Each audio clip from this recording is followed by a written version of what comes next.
विश्रामपछि कार्यक्रममा पुनः स्वागत गर्न चाहन्छु। कार्यक्रम फलादेशको माध्यमबाट हरेक दिन कुनै न कुनै नयाँ विषयवस्तुमा रहेर जानकारी गराउँदै आएको छु। आज विशेष गरी व्रत अथवा उपासना यानि कि वैज्ञानिक आधारमा पनि के छन् र विज्ञानले व्रत र उपासनाको माध्यमबाट हाम्रो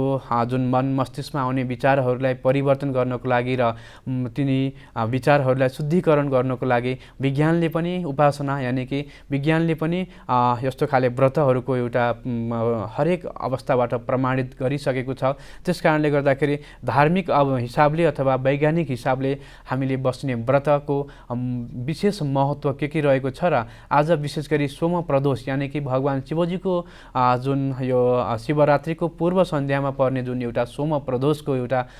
विशेष दिन र व्रतको एउटा समय रहेको छ, यसको बारेमा आज विस्तृत रूपमा जानकारी गराउनेछु। व्रतको माध्यमबाट हामीलाई हाम्रो जीवनलाई कसरी परिवर्तन गर्न सकिन्छ, हाम्रो सोचलाई कसरी हामीले परिवर्तन गर्न सकिन्छ भन्ने विस्तृत रूपमा यसको बारेमा व्याख्या गर्न गइरहेको छु। व्रत तथा उपासनाको वैदिक र त्यस्तै गरी धार्मिक अनि वैज्ञानिक छुट्टै यसको महत्त्व रहने भएको कारणले गर्दाखेरि व्रत र उपासनाको अर्थ 5 ज्ञानेन्द्रिय र 5 कर्मेन्द्रियहरूको लाई नियन्त्रणमा राखेर हामीले हाम्रो महत्त्वपूर्ण कार्यलाई सम्पादन गर्नको लागि यसले आज महत्त्वपूर्ण भूमिका निर्वाह गर्न सक्ने भएको कारणले गर्दाखेरि पनि यी पञ्चतत्त्वबाट बनेको हाम्रो शरीर र तत्त्वबाट बनेको हाम्रो शरीरलाई सन्तुलनमा राख्नको लागि हाम्रो मन मस्तिष्क र वचनलाई सही तरिकाले सञ्चालनमा राख्नको लागि विशेष गरी उपासनाको महत्त्वपूर्ण भूमिका रहनेछ र त्यसकारणले गर्दाखेरि पनि मनलाई र विचारलाई अनुशासनमा राख्नको लागि पनि विशेष रूपमा व्रतको व्याख्या गरिएको छ र व्रतको उद्देश्य पनि यही नै हो। त्यसकारणले गर्दाखेरि हाम्रो धार्मिक र आध्यात्मिक रूपले पनि र वैज्ञानिक हिसाबले पनि व्रतहरूको विस्तृत रूपमा व्याख्या गरिएको छ। वैज्ञानिकहरूले पनि यसको बारेमा खोज अनुसन्धानहरू विशेष रूपमा गरि नै रहेका छन् र राजर्षी विचार भएकाहरू विशेष गरी निकै महत्त्वकांक्षी र लोभी हुने शास्त्रले प्रमाणित गरेको छ। त्यसकारणले गर्दा जो व्यक्तिमा राजर्षीपन छ, जो व्यक्तिमा जस्तो खाले सुख सुविधाको विशेष रूपमा चाहिँ महत्त्वपूर्ण रूपमा हेर्छन्, जस्ता खाले व्यक्तिहरू विशेष गरी लोभी अथवा लोभको एउटा लोभ, मोह र क्रोध यी तीनवटा चिजहरूलाई र तीनवटा विचारहरूलाई नियन्त्रणमा राख्नको लागि नै उपासनाले महत्त्वपूर्ण भूमिका खेल्नेछ। र जो व्यक्तिले राजर्षीको हिसाबले अथवा राजर्षी सुख सुविधा भोग गरिरहेका छन् त्यस्ता व्यक्तिहरू लोभी हुन्छन् भनेर शास्त्रले व्याख्या गर्दै गर्दाखेरि हामीले उपासनाको माध्यमबाट अथवा हामीले बस्ने व्रत अथवा हामीले जुन समयमा हाम्रो 5 प्रकारका यिनीहरू इन्द्रियहरूलाई सक्रिय रूपमा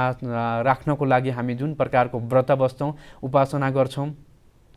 त्यसले एउटा महत्त्वपूर्ण भूमिका खेल्नेछ र हाम्रो लोभ क्रोधलाई नियन्त्रणमा राख्नको लागि नै व्रत एकदमै र महत्त्वपूर्ण रहने कुराहरू शास्त्रमा व्याख्या गरिएको छ। त्यसकारणले गर्दाखेरि वैदिक उपासनामा 60 घडी अर्थात् 24 घण्टाको जुन समय छ, त्यो 24 घण्टाको जुन समयलाई आफ्नो शरीरलाई कसरी नियन्त्रणमा राख्न सकिन्छ भनेर पनि उपासनाको विशेष महत्त्व रहेको छ। त्यसकारणले गर्दाखेरि पनि हामीले बस्ने व्रत आध्यात्मिक तथा वैज्ञानिक रूपमा दुवै प्रकारले प्रमाणित भइसकेका छन्। सामान्यतया व्रत र धार्मिक रूपमा मात्रै बुझ्नेहरूले विशेष गरी व्रतहरूको छुट्टै प्रकारको व्याख्या भएको कारणले गर्दाखेरि हामीले कुनै पनि वैदिक रूपमा कुनै कार्यहरू सम्पादन गर्दै गर्दाखेरि अथवा हामीले वैदिक रूपमा अथवा वैदिक हिसाबले हामीले हाम्रो कुनै पनि एउटा आध्यात्मिक कुराहरूलाई अगाडि सार्दै गर्दाखेरि हामीले पाठ गर्दाखेरि होस् अथवा पूजा गर्दाखेरि होस्, हामीले आफ्नो कुल र पितृहरूको जुन पूजा गर्दाखेरि जुन हामी विशेष प्रकारको उपासना गर्छौँ, त्यो नै एउटा एक प्रकारको व्रत हो र त्यो भनेको एउटा आध्यात्मिक रूपमा आयो भने र हामीले हाम्रो जुन मनमा आएका जुन मस्तिष्कमा आएका जुन विचारहरूलाई सही तरिकाले नियन्त्रणमा राख्नको लागि व्रतले महत्त्वपूर्ण भूमिका खेलिरहेको हुन्छ। हप्तामा 7 वटा दिनहरू हुन्छन्, जस्तै कि सूर्य ग्रहको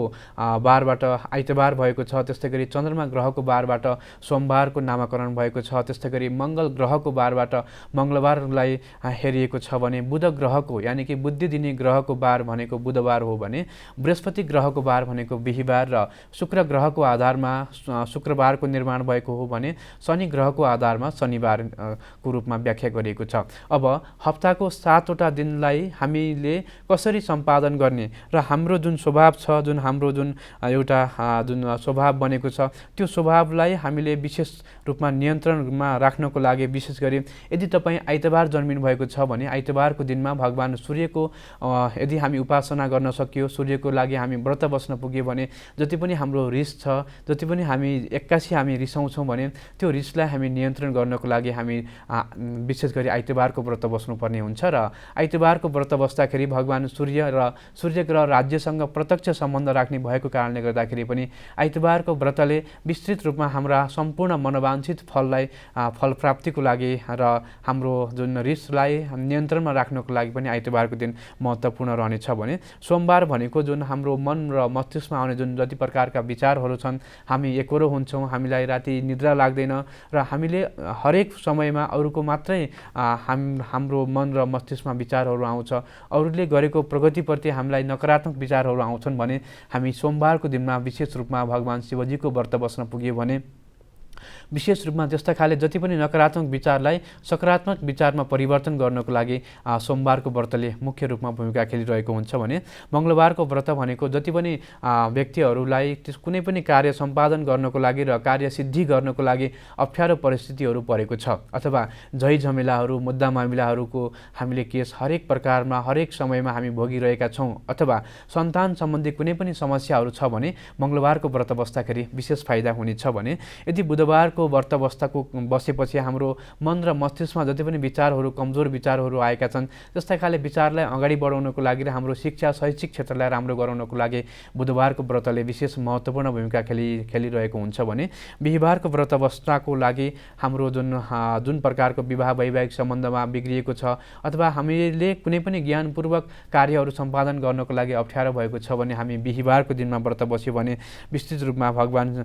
विष्णुको आराधना हुन्छ भने यदि शुक्रबारको दिनमा जुन हामी व्रत बस्छौँ हाम्रो व्यापार व्यवसायमा केही समस्याहरू परेको छ र हामीले कमाएको पैसालाई सही तरिकाले अगाडि हामीले त्यसलाई जोगाउन सकिरहेका छैनौँ, सही तरिकाले त्यसलाई लगानी गर्न सकिरहेका छैनौँ भने शुक्रबारको दिनमा व्रत बस्दाखेरि फाइदा हुन्छ भने अन्तिममा रहेको छ शनिबार। यदि शनिबारको दिनमा जब हामी व्रत बस्छौँ र शनिको नकारात्मक दोषहरूबाट शान्ति पाउनको लागि र न्यायबाट हामी वञ्चित भएका छौँ भने शनिलाई सेवा गरियो र अथवा शनिबारको दिनमा व्रत बस्यो भने शनि ग्रह राम्रो हुने बित्तिकै सम्पूर्ण सृष्टि चक्रलाई नै शनि ग्रहले एउटा सन्तुलनमा राख्ने हो। यी र यस्ता खाले विषयहरू छन् र यस्तो खाले विषयको बारेमा हाम्रो उपासना व्रतको छुट्टै महत्त्व रहेको छ। यसको बारेमा थप आगामी दिनमा म जानकारी गराउँदै नै जानेछु। यतिन्जेलसम्म कार्यक्रम हेरेर साथ दिनुभयो त्यसको लागि विशेष धन्यवाद दिन चाहन्छु। आजको दिन तपाईँको लागि सुखद रहोस्, शुभ रहोस्, सँगसँगै मङ्गलमय रहोस्। कार्यक्रम फलादेश हेर्दै गर्नुहोस्, ग्यालेक्सी टेलिभिजन हेर्दै गर्नुहोस्। हस्त नमस्कार।